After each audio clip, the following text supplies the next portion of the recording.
En 72 heures, une décision apparemment mineure a failli faire basculer un sommet africain et révéler une mécanique de pouvoir rarement visible.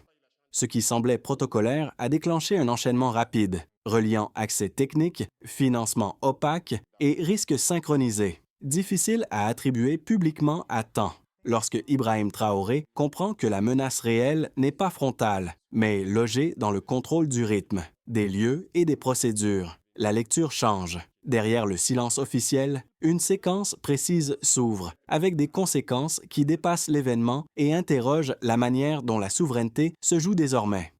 Vous êtes sur le point d'entendre une lecture qui compte réellement, non parce qu'elle ajoute du spectaculaire, mais parce qu'elle met à plat ce que beaucoup préfèrent contourner. Vous allez comprendre comment une séquence présentée comme un simple épisode diplomatique révèle en réalité un mode opératoire, des leviers précis et des angles morts qui façonnent aujourd'hui le pouvoir en Afrique de l'Ouest.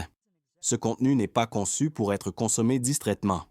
Si vous quittez l'analyse trop vite, le risque est clair. Vous ne verrez qu'un récit héroïque ou complotiste, alors que l'essentiel se joue ailleurs. Dans les détails opérationnels, les timings et les zones grises que peu prennent le temps d'examiner, vous passerez à côté de la logique qui relie les décisions internes, les pressions extérieures et les effets concrets sur la souveraineté. Vous resterez avec une lecture incomplète, façonnée par des résumés rapides ou des commentaires partisans. Or, comprendre ces mécanismes, c'est se donner les moyens de lire les prochains événements avec plus de lucidité. Au lieu de les subir narrativement après coup, dès les premières vérifications internes, un fait dérangeant apparaît. Ce qui est présenté publiquement comme une anecdote diplomatique cache en réalité une architecture de risque bien plus large. En moins de 72 heures, plusieurs signaux faibles, pris isolément insignifiants, commencent à former une cohérence inquiétante. Un seul chiffre suffit à mesurer la gravité. 36 heures. C'est le délai exact qui séparait la détection de certaines anomalies techniques du moment où le sommet devait basculer dans une situation irréversible. Pour comprendre pourquoi cette fenêtre temporelle est décisive, il faut revenir au point de départ. L'événement devait symboliser une coopération panafricaine maîtrisée. Sans ingérence extérieure directe, les invitations, la logistique et la communication étaient pensées pour projeter stabilité et contrôle. Mais très tôt, des ajustements apparemment techniques viennent modifier l'équilibre. Changement de lieu, accès exceptionnel, prestataire récemment intégré au dispositif. Pris séparément, ces choix ne déclenchent aucune alerte majeure. Ensemble, ils dessinent un déplacement du centre de contrôle. C'est là que la dynamique devient dangereuse. Une décision administrative ouvre un accès. Cet accès permet une présence non visible. Cette présence crée un levier. Et ce levier peut être activé au moment le plus politiquement rentable. La gravité ne réside pas dans l'acte isolé, mais dans la chaîne causale complète. Ibrahim Traoré se retrouve alors face à un dilemme classique du pouvoir sous contrainte, agir trop tôt, sans preuve consolidée, ou attendre au risque de laisser l'initiative à d'autres. Les premiers impacts ne sont pas institutionnels, mais humains. Les équipes de sécurité doutent, les responsables intermédiaires hésitent, et la confiance interne commence à se fissurer. Dans ce type de configuration, l'instabilité ne vient pas d'une attaque frontale, mais d'un brouillage progressif des responsabilités et des temporalités. Chacun pense encore avoir du temps, alors que le compte à rebours est déjà enclenché. Ce contexte explique pourquoi la suite ne peut plus être lue comme une simple réaction sécuritaire. Il s'agit d'une tentative de reprise de contrôle sur le temps lui-même. Avant que le récit ne soit imposé de l'extérieur, à partir de ce moment, chaque minute devient une décision politique à part entière. À ce stade, la lecture des faits ne repose plus seulement sur des documents ou des alertes techniques, mais sur l'émergence d'un rôle clé, celui de l'acteur capable d'interpréter ce que les autres voient sans encore relier. Dans ce type de séquence, la différence ne vient pas de l'information brute, mais de la capacité à la hiérarchiser sous pression. L'entourage sécuritaire et institutionnel observe alors une figure qui ne cherche pas à dramatiser, mais à ordonner. Un premier impact concret apparaît rapidement. Des protocoles jugés secondaires sont réévalués. Des accès sont suspendus, non pas parce qu'une preuve définitive existe, mais parce que leur combinaison devient incohérente. Cette décision prudente, presque invisible à l'extérieur, crée une tension interne. Certains y voient un excès de méfiance, d'autres une réaction tardive. Pourtant, ce décalage de perception devient un indicateur précieux. Un second signal confirme que l'événement n'est pas isolé. Dans un autre segment de l'organisation, une anomalie similaire est détectée. Sans lien apparent avec la première, là encore, prise seule, elle pourrait être ignorée, mais mise en parallèle, elle suggère une répétition de schéma plutôt qu'un accident. Ce n'est plus une question de lieu ou de personne, mais de méthode. Progressivement, l'impact se diffuse, les échanges se raccourcissent, les validations deviennent plus lentes, la chaîne de décision se resserre. Ce mouvement n'est pas spectaculaire, mais il modifie déjà l'issue possible de la séquence. Le sommet n'est plus seulement un rendez-vous politique, il devient un test de résistance organisationnelle. À partir de ce point, l'enjeu n'est plus de savoir si quelque chose va se produire, mais quand et sous quelle forme. Et c'est précisément ce déplacement qui change la nature de toute la suite. Tout commence par un geste qui, sur le moment, ne provoque aucune onde visible. Une validation administrative, un accord donné sans résistance. Le calendrier continue, les équipes avancent, rien ne semble dérailler. Puis le rythme change. D'abord, un détail, un accès technique accordé plus tôt que prévu. Ensuite, un prestataire ajouté en urgence, sans historique clair, rien d'illégal, rien d'anormal isolément. Mais la séquence s'accélère, les décisions s'empilent, les délais se compressent, le sommet approche. Et chaque ajustement réduit la marge de manœuvre.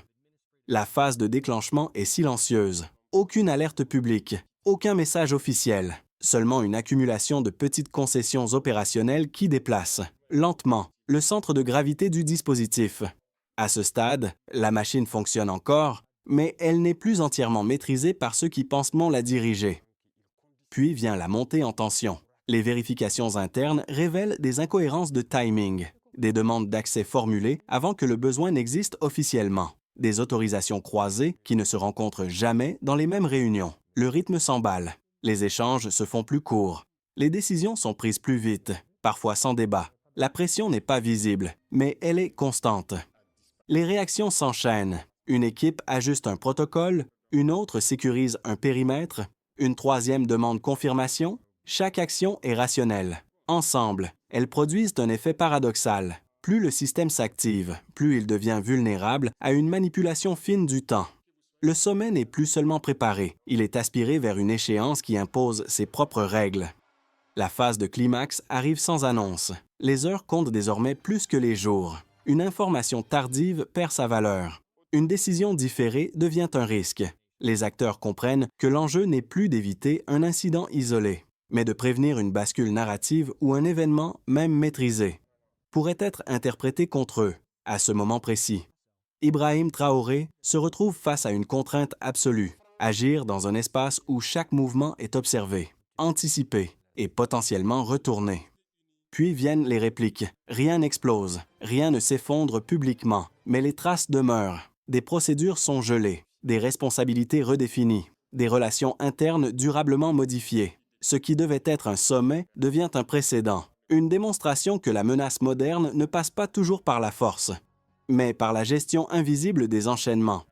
Après coup, la chronologie paraît évidente. Sur le moment, elle était presque indétectable. Et c'est précisément ce décalage qui fait de cette séquence autre chose qu'un simple épisode. Elle marque l'entrée dans une ère où le temps, plus que le territoire, devient le champ de bataille principal.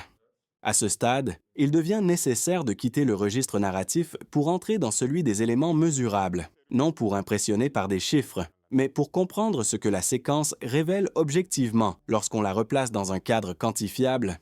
C'est ici que la perception bascule. Ce qui paraissait exceptionnel commence à ressembler à un schéma reproductible. Le premier indicateur concerne l'ampleur organisationnelle. Le sommet mobilisait des délégations issues de plus de 7 États africains, appuyées par des équipes ministérielles élargies et une couverture médiatique internationale répartie sur plusieurs fuseaux horaires. Cela signifie des dizaines de chaînes décisionnelles parallèles, chacune dépendante d'autorisation, d'accès et de calendriers synchronisés. En termes simples, plus la structure est large, plus une intervention discrète sur un point précis peut produire des effets en cascade. Le deuxième indicateur touche à la vitesse, entre la validation finale du lieu et l'échéance prévue pour l'ouverture officielle. Moins de 48 heures restaient disponibles pour ajuster l'ensemble du dispositif. Dans ce laps de temps réduit, toute anomalie détectée perd mécaniquement de la valeur si elle n'est pas immédiatement qualifiée, vérifiée et intégrée dans une décision. Ce différentiel temporel crée un avantage structurel pour celui qui agit en amont plutôt que pour celui qui réagit. Un troisième indicateur concerne l'impact humain direct. Les équipes de sécurité, composées de profils expérimentés, ont dû opérer dans un environnement où les signaux contradictoires se multipliaient. Lorsque plusieurs ajustements techniques surviennent en moins de 2 jours, la charge cognitive augmente, la vigilance se fragmente et les priorités se brouillent. Ce phénomène est bien documenté. Au-delà d'un certain seuil, l'accumulation de micro-alertes réduit la capacité à identifier la menace principale.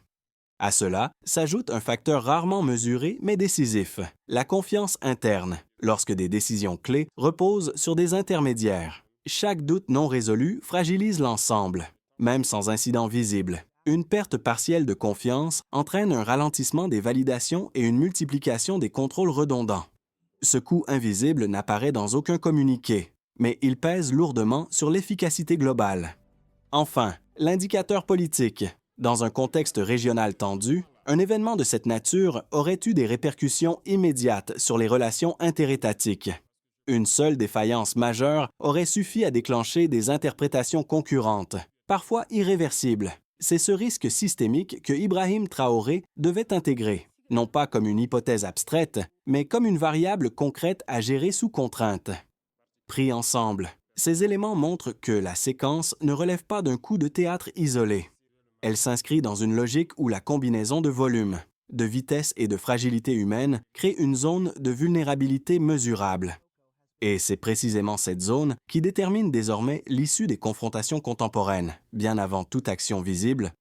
À ce point de l'analyse, il serait intellectuellement malhonnête d'ignorer les arguments de ceux qui contestent la lecture proposée. Leur position existe, elle est cohérente et elle mérite d'être exposée sans caricature. Selon eux, l'épisode décrit relève d'une dramatisation a posteriori. Nourri par une accumulation d'indices interprétés à la lumière d'un résultat connu, autrement dit, on verrait une stratégie là où il n'y aurait qu'une suite de dysfonctionnements ordinaires. Le premier argument avancé est organisationnel. Les grands sommets internationaux, surtout dans des contextes logistiques contraints, connaissent fréquemment des ajustements de dernière minute, changements de lieu, prestataires recrutés en urgence, accès techniques étendus. Tout cela ferait partie d'un bruit normal, amplifié par la pression du calendrier. Dans cette lecture, la multiplication des signaux faibles ne prouverait pas une intention coordonnée, mais seulement les limites structurelles d'une administration sous tension. Le second argument est politique. Certains observateurs estiment que relier ces anomalies à une tentative de déstabilisation revient à surinterpréter des faits banals pour renforcer un récit de souveraineté assiégée. Cette approche, disent-ils, risquerait d'alimenter une méfiance excessive, de rigidifier les processus et, paradoxalement, d'affaiblir la capacité de coopération régionale à long terme. Ces objections méritent d'être prises au sérieux. Pourtant, elles laissent de côté un élément central, la cohérence temporelle. Ce qui distingue une accumulation accidentelle d'un schéma intentionnel n'est pas la nature des événements pris séparément, mais leur synchronisation. Dans ce cas précis, les ajustements critiques convergent tous vers la même fenêtre temporelle, celle où la capacité de réaction devient minimale. Ce n'est pas leur existence qui alerte, mais leur alignement. De plus, l'argument de la normalité administrative ne résiste pas entièrement à l'analyse comparative. Les mêmes types de sommets, organisés dans des contextes similaires, présentent rarement une telle concentration de décisions sensibles dans un laps de temps aussi court. La probabilité d'un simple hasard diminue à mesure que les dépendances entre décisions augmentent. Enfin, réduire cette lecture à un récit politique occulte sa dimension opérationnelle. Reconnaître un mode opératoire ne signifie pas céder à la peur, mais ajuster les mécanismes de contrôle à des réalités observables. La prudence, ici, n'est pas idéologique, elle est méthodologique. Lorsque l'on place côte à côte ces deux lectures, une chose devient claire. La question n'est pas de savoir si tout était planifié, mais si le système était suffisamment robuste pour résister à une manipulation fine du temps et des procédures. Et c'est précisément sur ce point que le débat reste ouvert. Tout bascule ici. Jusqu'à présent, l'analyse pouvait encore se lire comme une succession de risques contenus, d'alertes gérables et de décisions sous pression. Mais un élément change radicalement la perspective. Le cœur du problème n'est plus la sécurité du sommet en lui-même, ni même l'identification d'éventuelles défaillances internes. Il devient évident que l'enjeu réel est le contrôle du récit avant, pendant et après l'événement.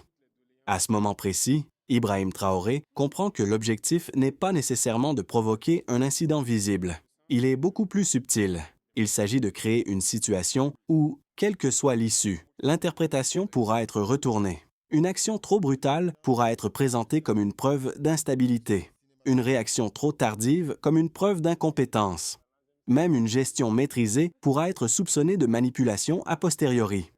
Ce déplacement est décisif. Le sommet cesse d'être un simple rendez-vous diplomatique pour devenir un dispositif narratif à haut risque. Chaque geste est potentiellement enregistré, commenté, découpé, recontextualisé. Le danger n'est plus seulement physique ou institutionnel, il est symbolique. Une erreur de timing peut produire plus de dégâts qu'une faute matérielle. À partir de là, la stratégie change de nature. Il ne s'agit plus seulement d'empêcher quelque chose de se produire, mais d'anticiper la manière dont chaque action sera lue par des publics multiples, souvent éloignés du terrain réel. Le temps n'est plus un paramètre technique, il devient une arme politique. Cette révélation ouvre une nouvelle couche de lecture. Ce que l'on croyait être le cœur de la crise n'en était que la surface, et ce qui suit va montrer comment cette bascule se traduit. Très concrètement, dans la vie des institutions, des acteurs économiques et des populations concernées, les effets de cette bascule ne restent pas confinés au cercle décisionnel. Ils se diffusent, progressivement mais concrètement, vers des sphères où l'abstraction stratégique devient une réalité vécue. À partir du moment où le sommet est perçu comme un objet narratif autant que politique, les conséquences cessent d'être théoriques. Elles s'inscrivent dans des choix, des contraintes et des renoncements observables. Pour l'État, la première conséquence est une pression accrue sur la crédibilité. Chaque décision prise dans l'urgence laisse une trace, non pas seulement dans les archives administratives, mais dans la mémoire des partenaires. La gestion du temps devient un indicateur de fiabilité. Une réaction trop rapide peut être interprétée comme défensive. Une réaction trop lente comme un aveu de faiblesse, dans ce contexte. Ibrahim Traoré doit arbitrer non seulement entre des options techniques, mais entre des lectures politiques concurrentes, parfois incompatibles. L'appareil étatique se trouve ainsi contraint d'anticiper le regard extérieur presque autant que le risque interne. Du côté des entreprises et des acteurs économiques, l'impact est plus diffus mais tout aussi réel.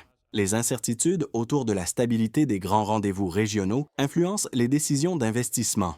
Même lorsque aucun incident ne se produit, les partenaires privés réévaluent les calendriers, retardent des engagements ou exigent des garanties supplémentaires. Ce phénomène ne se traduit pas toujours par des chiffres spectaculaires, mais par une inertie nouvelle, un ralentissement discret qui pèse sur la dynamique économique à moyen terme. Pour les citoyens, les conséquences prennent une forme plus indirecte. Elles se manifestent dans le climat général, lorsque des événements majeurs sont entourés de récits contradictoires. La confiance collective se fragilise. Les rumeurs circulent plus vite que les clarifications officielles. Les perceptions d'insécurité, même non fondées sur des faits visibles, modifient les comportements. On observe alors une distance croissante entre les discours institutionnels et le ressenti quotidien. Distance qui alimente le scepticisme. À l'échelle régionale, enfin, l'effet est celui d'une vigilance renforcée. Les États voisins observent, comparent, ajustent leurs propres dispositifs. Un sommet sous tension devient un signal d'alerte partagé, non parce qu'il aurait échoué, mais parce qu'il révèle une vulnérabilité commune, celle des processus collectifs face à des stratégies jouant sur le temps. L'image et l'interprétation, ce phénomène crée un effet de miroir, où chaque pays se projette dans le scénario de l'autre. Pris ensemble, ces niveaux montrent que les conséquences ne se mesurent pas uniquement en termes d'événements évités ou survenus, elles résident dans les ajustements silencieux qu'impose désormais ce type de séquence. Personne n'est directement frappé, mais tout le monde s'adapte, et dans ces adaptations successives, une transformation plus profonde s'opère, lentement mais durablement. Si l'on prolonge la trajectoire actuelle sans rupture majeure, le scénario le plus probable est celui d'une stabilisation sous tension. Les dispositifs institutionnels s'ajustent, les protocoles se renforcent, et les acteurs apprennent à fonctionner dans un environnement où chaque événement est anticipé comme potentiellement sensible. Rien ne s'effondre, mais rien ne redevient totalement fluide. Les sommets continuent d'avoir lieu, les coopérations se poursuivent. Cependant, elles avancent avec une prudence accrue. Dans ce cadre, Ibrahim Traoré et son entourage naviguent entre continuité politique et gestion permanente du risque narratif, cherchant à préserver l'initiative sans provoquer de rupture visible. Un scénario plus favorable reste néanmoins envisageable. Il repose sur une transformation proactive de l'expérience en avantage stratégique. Les enseignements tirés de cette séquence peuvent servir à renforcer la transparence interne, clarifier les chaînes de responsabilité et réduire les zones grises exploitées par des acteurs opportunistes. À moyen terme, cela pourrait améliorer la crédibilité régionale, en montrant qu'un État est capable d'apprendre vite et de corriger ses vulnérabilités sans basculer dans la fermeture. Dans cette hypothèse, la tension initiale se convertirait en capital politique, à condition que les ajustements soient lisibles et cohérents pour les partenaires comme pour les citoyens. Le scénario le plus défavorable, en revanche, ne tient pas à un incident isolé, mais à une accumulation d'erreurs d'interprétation si chaque alerte future est surévaluée. Si la méfiance devient la norme, le système risque de se rigidifier. Les décisions pourraient alors se ralentir excessivement, les initiatives se raréfier et la coopération régionale perdre en spontanéité. Dans un tel contexte, la peur de mal faire finit par paralyser l'action, offrant paradoxalement un terrain favorable à ceux qui cherchent à exploiter l'inertie plutôt que la crise ouverte. Face à ces trois trajectoires, l'enjeu n'est pas de prédire laquelle se réalisera, mais de comprendre que chacune dépend de choix quotidiens. Souvent invisibles, la manière de gérer le temps, l'information et la confiance pèsera plus lourd que les déclarations publiques. C'est dans cet espace discret, entre vigilance et ouverture, que se joue la suite. Après avoir parcouru les enjeux, les mécanismes et les trajectoires possibles, une question s'impose naturellement. Qu'est-ce que tout cela change pour la personne qui écoute cette analyse jusqu'ici? Pas pour les dirigeants, ni pour les institutions, mais pour vous, en tant qu'observateur directement exposé aux effets indirects de ces dynamiques. Pour celles et ceux qui suivent attentivement les évolutions politiques et géopolitiques, cette séquence offre un avantage clair, une grille de lecture plus fine. Comprendre comment le temps, le récit et la confiance peuvent être instrumentalisés permet d'anticiper certains retournements, de relativiser des annonces spectaculaires et d'identifier plus tôt les signaux réellement importants. Mais cet avantage s'accompagne d'une exigence, rester lucide face à l'accélération des événements et éviter les lectures trop rapides ou émotionnelles.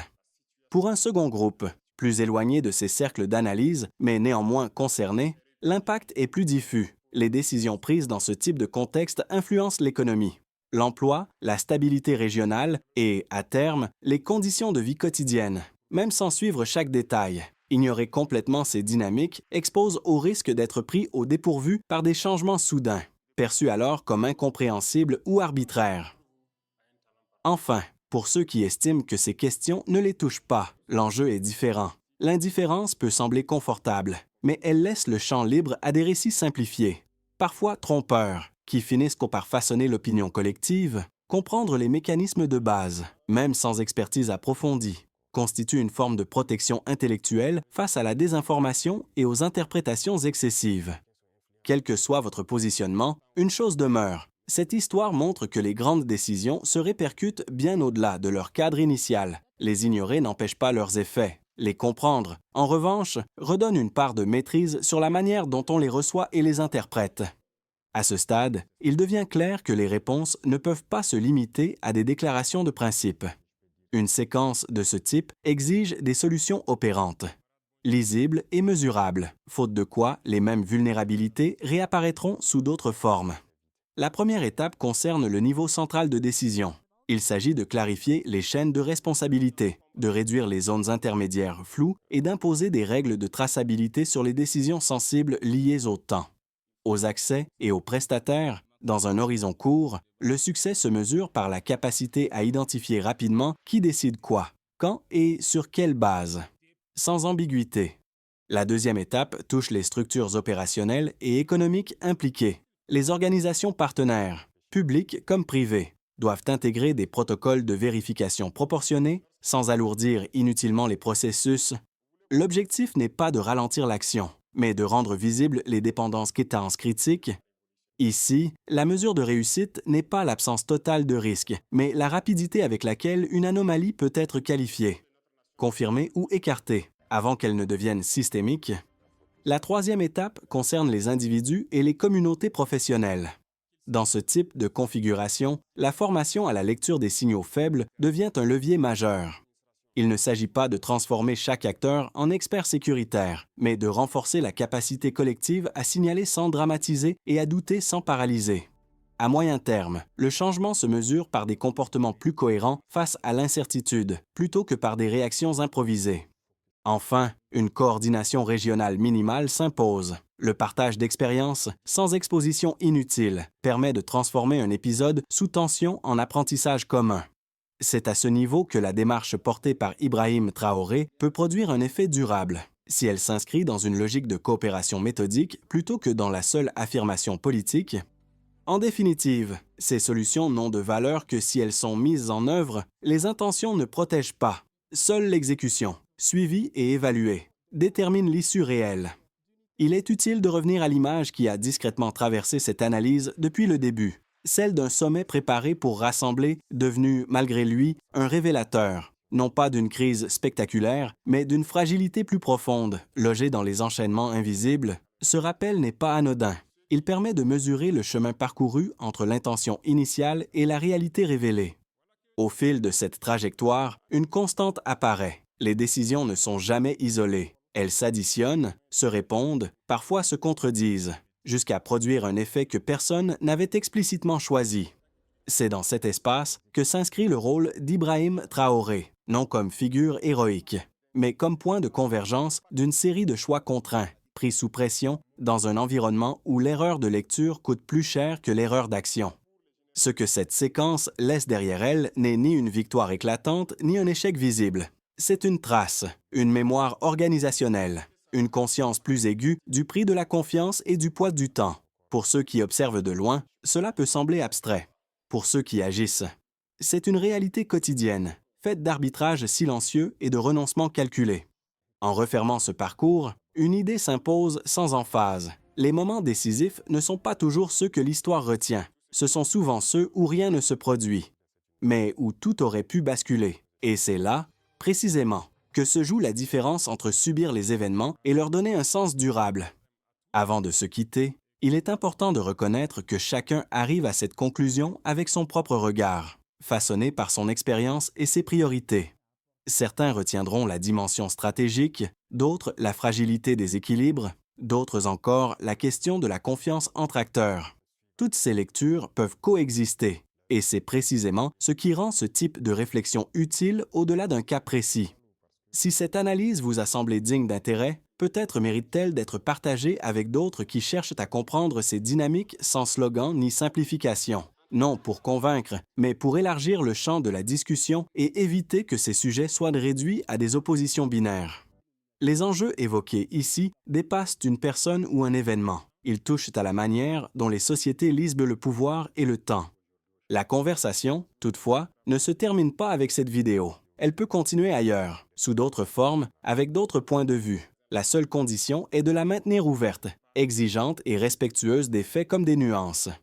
Selon vous, quel est l'élément le plus déterminant dans ce type de situation? La décision, le timing ou la confiance entre acteurs?